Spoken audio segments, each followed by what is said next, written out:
Hello नमस्ते, this is Vandana Gupta and you are watching फिटतार।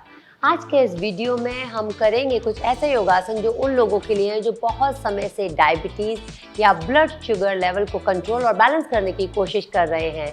चाहे वो न्यूली डायग्नोस्ड हो या फिर बहुत समय से जिनको डायबिटीज़ है, आज के ये थेरेप्यूटिक जेंटल योगासन ब्लड शुगर लेवल को कंट्रोल और बैलेंस करने के साथ-साथ पैनक्रियाज को रेगुलेट करके उसके प्रॉपर फंक्शनिंग में हेल्प करेंगे, साथ ही आपके नर्वस सिस्टम को भी काम करने में बहुत हेल्प करेंगे। चलिए शुरुआत करते हैं।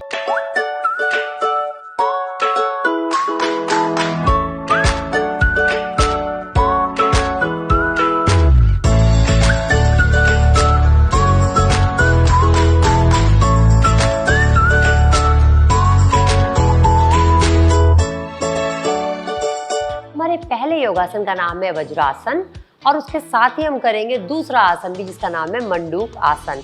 ये दोनों आसन हम साथ साथ करने वाले हैं। तो पहले करते हैं वज्रासन। वज्रासन करने के लिए सबसे पहले अपने पैरों को इस तरह से सीधा रखकर बैठ जाए। फिर अपने राइट घुटने को मोड़ के जो आपकी राइट एड़ी है, हील है, उसको अपने हिप्स के पास रखेंगे।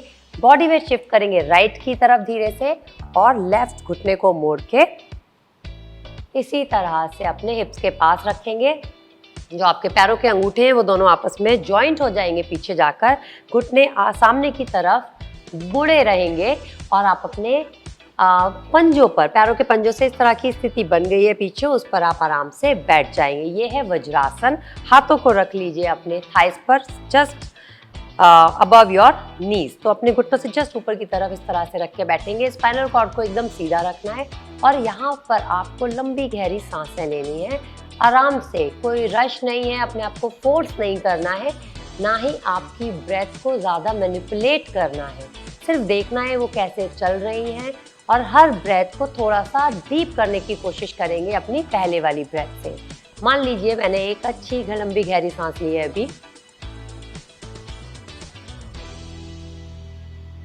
तो मैं कोशिश करूंगी कि मेरी जो दूसरी सांस है वो उससे थोड़ी सी और लंबी हो।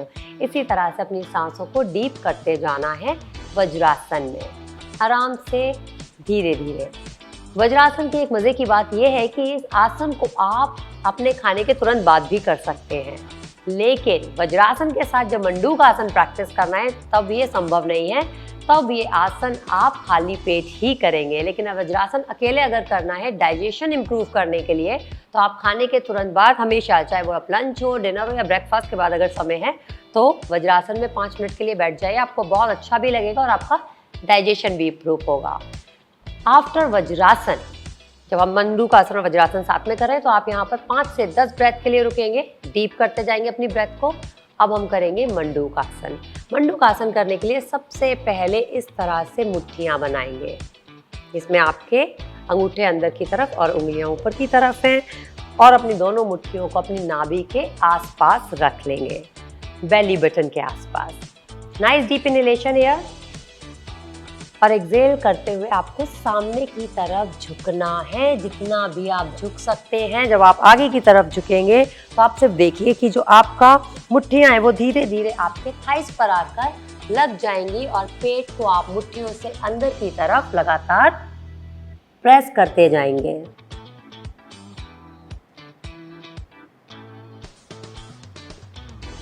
इनहेल करते हुए आपको ऊपर आना है। अब यहाँ 2 बातों का आपको ध्यान रखना है। जब आप इनहेल करेंगे अच्छे से और एक्सहेल करते हुए सामने की तरफ झुकेंगे तो पूरे एक्सहेलेशन हो जाना चाहिए जब तक आप नीचे तक पहुँचे। अगर आपका फॉरहेड ज़मीन तक नहीं लगता है तो भी ठीक है।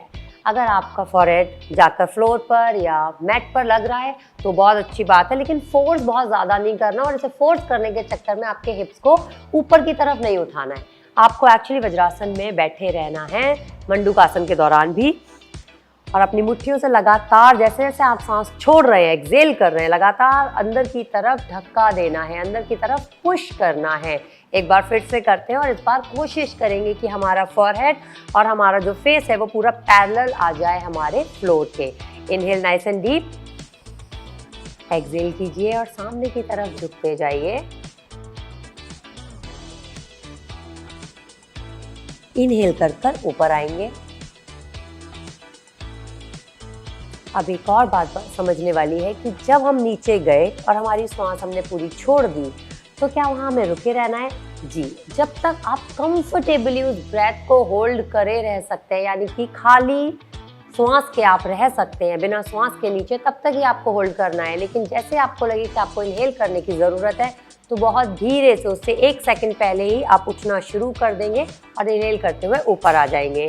ये आसन आपको 5 से 7 बार प्रैक्टिस करना है। एक्सेल करके नीचे जाइए, इनहेल करके ऊपर आइए, और जैसे जैसे आपकी सांस छोड़ने के बाद होल्ड करने की इम्प्रूवमेंट होती जाएगी, आप कर सकते हैं अपनी एम्प्टी ब्रेथ को नीचे रख के होल्ड, तो आप वहाँ पर रुकना शुरू कर देंगे। मान लीजिए शुरुआत में आप 2 सेकंड रुकते हैं, फिर 5, फिर 10, और इस तरह से आप धीरे धीरे समय बढ़ाएंगे।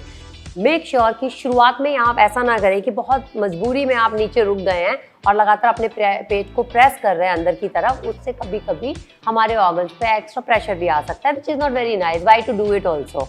तो आप ऐसा नहीं करेंगे। This particular asana actually improves your digestive health, all your internal organs health, और उसके साथ ही पैनक्रियास को रेगुलेट करके उसके प्रॉपर फंक्शनिंग में भी बहुत हेल्प करता है। तो ये थे हमारे फर्स्ट एंड सेकंड आसन। अब हम करेंगे हमारा थर्ड आसन। हमारे अगले आसन का नाम है अर्ध मत्स्येंद्र आसन, हाफ स्पाइनल ट्विस्ट। देखते हैं कैसे करना है। इस तरह से आप पहले एक तरफ होकर बैठ जाइए, वज्रासन तो रिलीज करना ज़रूरी है। ऐसे बैठना है आपको, और फिर जो आपका लेफ्ट हील है उसको राइट हिप के पास रखना है, और जो राइट फुट है उसको लेफ्ट नी के बाहर रखना है। कंफ्यूज होने की ज़रूरत नहीं है, आप समझ लीजिए। एक पैर को की एड़ी को रखना है आपके राइट हिप के पास, और दूसरे पैर को जो नी बैंड है उसके बाहर की तरफ रखना है। राइट नी ऊपर है, राइट हैंड को हम पीछे रखेंगे अपनी स्पाइनल कॉर्ड को सपोर्ट करने के लिए। इनहेल करते हुए लेफ्ट आर्म को ऊपर उठाएंगे, एक्सहेल करते हुए राइट नी के बाहर रखेंगे, और राइट नी को लगातार एल्बो से पुश करना है, और नी से एल्बो को पुश करना है। तो एक दूसरे को पुश करते हुए नाइस डीप इनहेलेशन। अगर आप पकड़ सकते हैं अपना घुटना जो नीचे है उसको पकड़ेंगे, या पैर का पंजा। अगर नहीं कर सकते हैं तो आप यहीं रुकिए और लगातार पुश करते रहिए। It's completely all right. हमें ज़्यादा ज़रूरी ये फील करना है कि हमारे एब्डोमेन रीजन में हमें ट्विस्ट फील हो रहा है या नहीं। जैसे ही वो फील होगा, एक अच्छा खासा इनहेल करेंगे, और एक्सहेल करते हुए पीछे की तरफ देखेंगे, राइट तरफ से। विद एवरी इनहेलेशन अपने स्पाइनल कॉर्ड को सीधा रखिए। विद एवरी एक्सहेलेशन थोड़ा सा और ट्विस्ट करने की पीछे कोशिश कीजिए।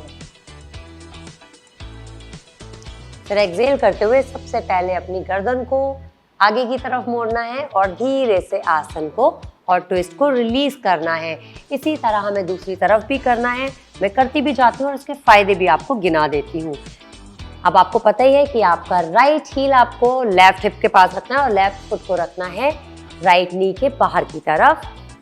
जो नी ऊपर होता है हमेशा वही हाथ पीछे जाता है, और इनहेल करते हुए अपोजिट आर्म को ऊपर उठाएंगे। एक्सहेल करते हुए नी को पुश करेंगे एल्बो से। यहाँ रुक सकते हैं, घुटना पकड़ सकते हैं, या पैर के पंजे को भी पकड़ सकते हैं, wherever you feel comfortable. Feel the twist, nice deep inhalation. Exhale करते हुए twist and look over your left shoulder to the back wall. Left shoulder से होते हुए पीछे की दीवार को, या पीछे जो भी आपको उसको देखेंगे। अभी आपको रिलीज मत कीजिए, मैं सिर्फ ये बता रही हूँ कि इसके फायदे क्या क्या हैं। आप देख ही रहे होंगे कि जिस तरह से हमारा ट्विस्ट है, जिस तरह से हमारे एब्डोमेन रीजन में हमें वो फील हो रहा है ट्विस्ट, ये बहुत ही ज़्यादा अच्छा आसन है डाइजेशन के लिए। जिन लोगों को गैस ब्लोटिंग की समस्या रहती है उसके लिए भी बहुत अच्छा आसन है। टॉक्सिन्स को फ्लश आउट करने के लिए बहुत अच्छा आसन है। कोलोन जो है हमारा, उसकी जो एक्टिविटी है उसको इम्प्रूव करने के लिए, अगर स्लगिश कोलोन है तो उसको भी इम्प्रूव करने के लिए, एक्टिव बनाने के लिए बहुत अच्छा आसन है। सारे इंटरनल ऑर्गन्स के लिए बहुत अच्छा आसन है। हैंड्स, एक्सहेल करके पहले गर्दन छोड़ देती हूँ और ट्विस्ट भी छोड़ के बता देती हूँ। हैंड्स, इट्स एन अमेजिंग आसन फॉर पैनक्रियाज। पैनक्रियाज को रेगुलेट एक्टिव करने में मदद करता है, इसीलिए जो इंसुलिन है वो भी हमारा बैलेंस रहता है, और हमारे डायबिटीज़, ब्लड शुगर लेवल्स जो है वो कंट्रोल में आ जाते हैं। तो इस आसन को प्रैक्टिस ज़रूर कीजिएगा। अब हम करेंगे हमारा अगला आसन, जिसका नाम है पवन मुक्तासन। उसके लिए आप पीठ के बल अपने मैट पर लेट जाएंगे। तो धीरे से लेट जाइए,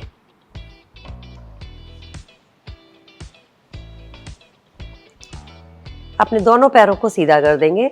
हम पवन मुक्तासन, जिसको विंड रिलीविंग पोस्चर भी बोलते हैं, पहले एक एक पैर से करेंगे, फिर दोनों पैरों से करेंगे। तो धीरे से अपना राइट घुटना मोड़ते हुए अपने राइट पैर को चेस्ट के पास लेकर आइए। चेस्ट के बीच में नहीं रखना है, थोड़ा सा बाहर की तरफ, और धीरे से पुश करना है अपने चेस्ट की तरफ, अपने नी को, अपनी थाई को, और लगातार अपने हाथों की मदद से पुश करते रहिए। आप इस तरह भी कर सकते हैं, इंटरलॉक कर सकते हैं, वो कोई हार्ड एंड फास्ट रूल नहीं है कि आपको किस तरह से अपना घुटना पकड़ना है, आप कंफर्टेबल महसूस करना चाहिए बस। फिर धीरे से छोड़ देंगे। इसी तरह से हम दूसरे पैर के लिए साथ भी करेंगे। एक्सेल करते हुए करना है ये, और इनहेल करते हुए छोड़ देना है। फिर हम दोनों घुटनों को मोड़ेंगे और धीरे से अपने चेस्ट के पास लाके प्रेस करेंगे। इससे आप देखेंगे कि हमारा जो स्टमक है वो अच्छे से पुश हो रहा है अंदर की तरफ। ये बहुत ही अच्छा आसन है उन लोगों के लिए जिनको गैस की बड़ी समस्या रहती है, इसीलिए इसका नाम है विंड रिलीविंग पोस्चर, क्योंकि ये बॉडी से जो हवा है, अतिरिक्त हवा जो एक्स्ट्रा बनती रहती है, उसे निकालने में बहुत ज़्यादा मदद करता है। अब इसमें एक इम्पॉर्टेंट बात है समझने के लिए, जब हम ये पोस्चर करते हैं पवन मुक्तासन, मेक श्योर कि आपके हिप्स इस तरह से ऊपर नहीं उठाने हैं, नीज को नीचे लाने के लिए आपको अपना लंबर एरिया जो है वो मैट पर रखना है। घुटने अगर यहाँ हैं तो दोनों हाथों की मदद से धीरे धीरे अपने चेस्ट के पास लेकर आइए और प्रेस कीजिए, बट लंबर एरिया को उठने नहीं देना है। Stay here. अगर आप बहुत कंफर्टेबल हो जाए तो धीरे से अपना फॉरहेड भी अपने घुटनों पर लाकर एक्सेल करते हुए लगा सकते हैं। फिर सबसे पहले अपना हेड रिलीज करेंगे और धीरे से आसन को रिलीज करेंगे। मैं पहले पोस्चर रिलीज करके बैठ जाती हूँ, फिर मैं आपको ये बताना चाहूंगी कितनी बार और कितनी देर के लिए हम ये पोस्चर कर सकते हैं।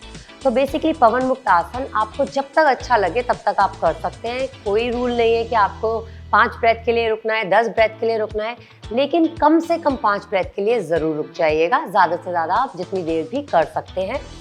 सेकेंडरी, जो मैंने बताया कि लंबर एरिया को ऊपर नहीं उठने देना है, अगर आपको ऐसा महसूस होता है कि नहीं हो पा रहा है, घुटने थोड़े दूर रहेंगे तो चलेगा, बीच में आप कोई कुशन रख लीजिए और फिर प्रेस करना शुरू कीजिए, बजाय इसके कि आप लंबर एरिया ऊपर उठाना शुरू कर दें। बहुत अच्छा पोस्चर है आपके डाइजेशन को अच्छा रखने के लिए, और बहुत सारी बीमारियां, इवन डायबिटीज़, अगर हमारा डाइजेशन ठीक नहीं रहता तो हमारा पैनक्रियास का फंक्शन भी गड़बड़ होता चला जाता है। तो ये आसन प्रैक्टिस कीजिए। अब इसके बाद हम अपना लास्ट आसन प्रैक्टिस करने वाले हैं, जिसका नाम है भुजंगासन। भुजंगासन करने के लिए आपको पेट के बल आपके मैट पर लेट जाना है, तो लेट जाइए।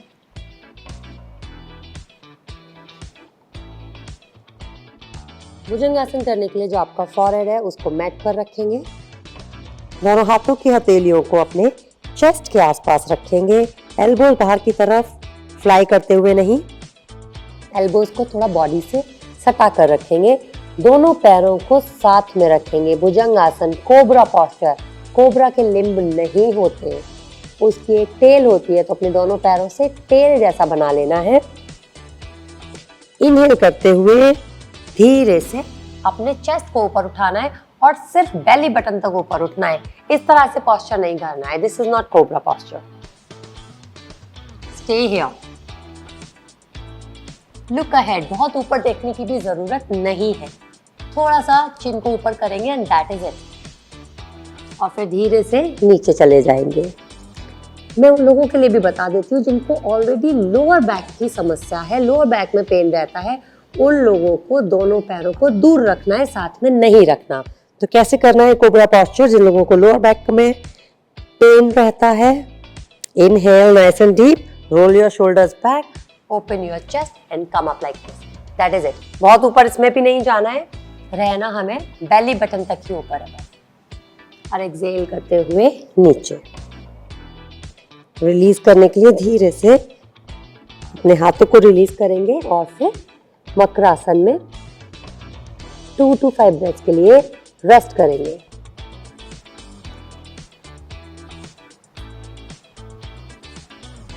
तो भुजंगासन भी एक बहुत ही अच्छा आसन है, आपके सारे इंटरनल ऑर्गन्स को मसाज भी अच्छे से करता है और प्रॉपर फंक्शनिंग के लिए भी बहुत अच्छा आसन है, आपके डाइजेशन के लिए भी बढ़िया आसन है।